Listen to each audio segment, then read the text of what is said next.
Hey y'all, AKC here, and today I'm back with another review. Today I'm happy to review a Kendrick Lamar album. Today I'm reviewing Section.80 by Kendrick Lamar. His first studio album released in 2012. This is the first, yes, like I said, studio album. West Coast rapper. Y'all know who Kendrick Lamar is.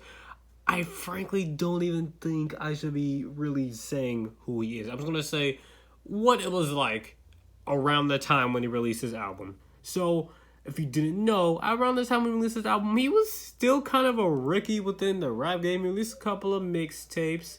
He released a couple of EPs. Most of the mixtapes were kind of bad. One of the mixtapes was actually pretty good. It was like apparently like a full length album type of thing. It's called the Kendrick Lamar EP or mixtape or whatever.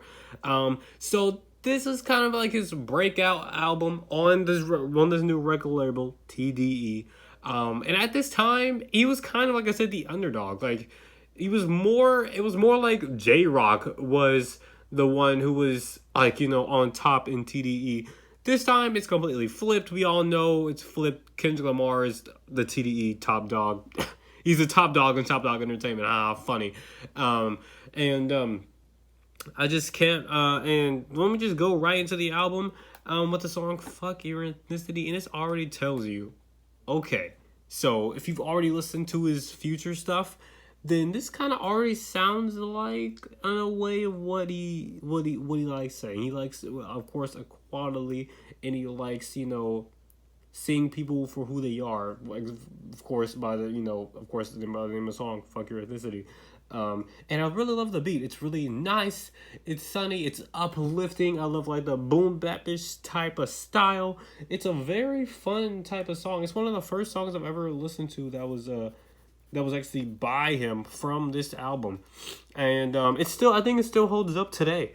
Then we go to the song ADHD, and this is like such a chill track, man. Honestly, I think this track is kind of a little tiny bit overrated. I don't think it's like amazing. I don't think it's like lyrically amazing or anything. But like, you cannot go wrong with this track, in my opinion. It's just a very fun track, kind of just talking about, Kendrick Lamar and this other girl and his friends is getting into drugs and everything, and saying how, like, this generation is, wrapped up in drugs and lean and cough syrup and all that, which is scary how relevant that still is. Then we go to another song called Tammy Song, and I think this song's kind of divisive in the fact that its ending is kind of just weird, where it's like, the girl, she hooks up with other girls, which she doesn't like her man and everything. It's a very strange and weird track, I'm not going to lie, but I can't help but not like his storytelling and the weird alien type of beat. This album as a whole is a little bit, actually kind of sounds futuristic and kind of just like alien in a way. It does not sound like a normal hip-hop, and this is one of those songs that it sounds kind of almost ambient in the way how the beat is spaced out. I really like this track. Then we go to Chapter 6, and Chapter 6 is just like a fun song. Like, it's just like this really fun neo soul kind of chanty song. Like, hey, we riding around, we having fun, we living life and everything. And it's just like a lot of fun. It's a really fun song. It's a nice kind of detour into Ronald Reagan era, and this is the more I guess confrontational, conscious side of the album, as we can see.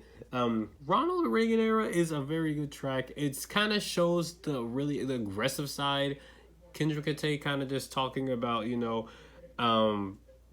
Ronald Reagan era and how the hood life, how that Ronald Reagan being in office affected the life in the hood, in the projects, and I really like it. I love like the lush but also very nostalgic, but also very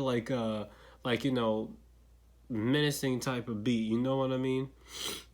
And yeah, it's just like really freaking good. Then we go to Poor Man's Dreams, which is like the perfect follow-up track after Ronald Reagan era. Being just about like these different dreams that he wants to, have for in the future. I guess in this story context of the album, for different people within his life, like his old man, his dad, his grandpa, his just different people. This is stuff that he wants for his community, for Section 80, which is, it's called Section 80. It's about Section 8, the hood and everything. Then we go to Keisha's song, and this song is just like heartbreaking. It's absolutely heartbreaking, man.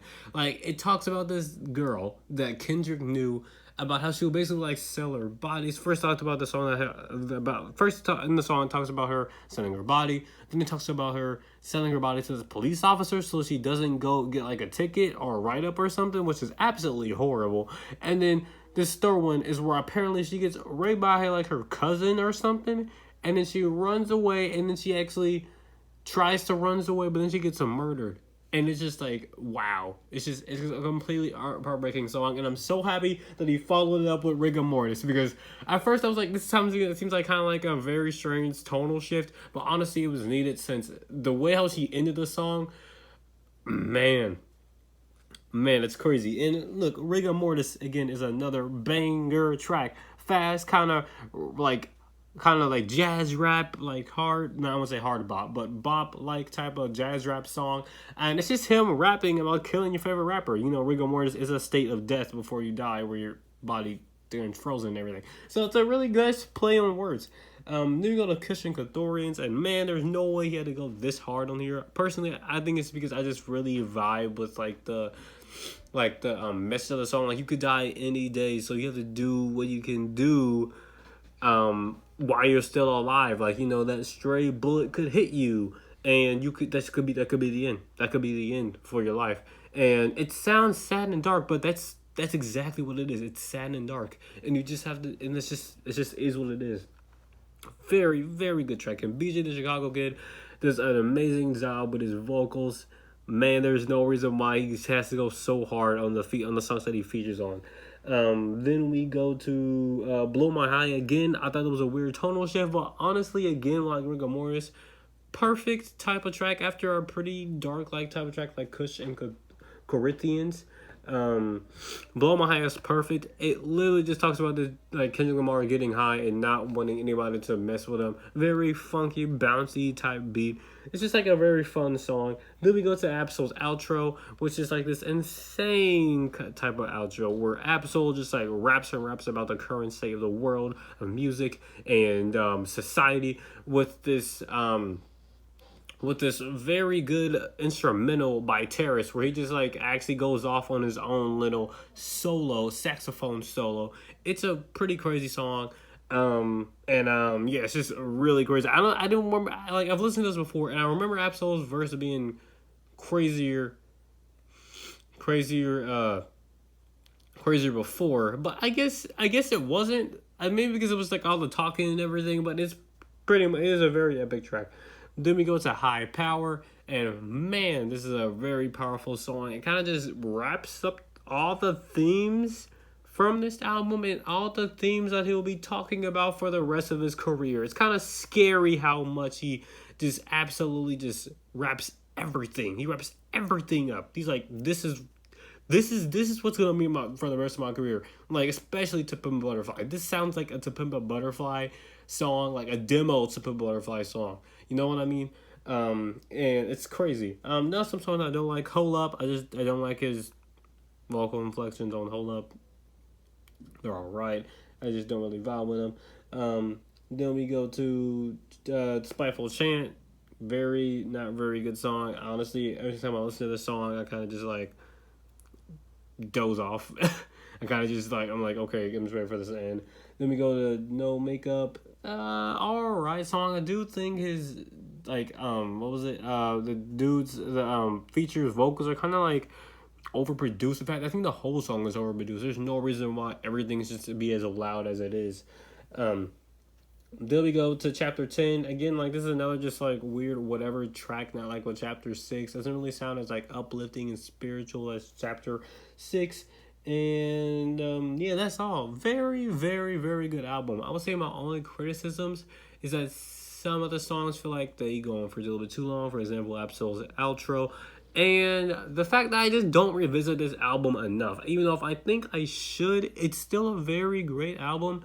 I just find myself going back to like just To Pimp a Butterfly, Good Kid, Mad City, even damn more than this. So I think I'll give it a very strong 8. Very, very strong 8. Yeah. I'll see you later.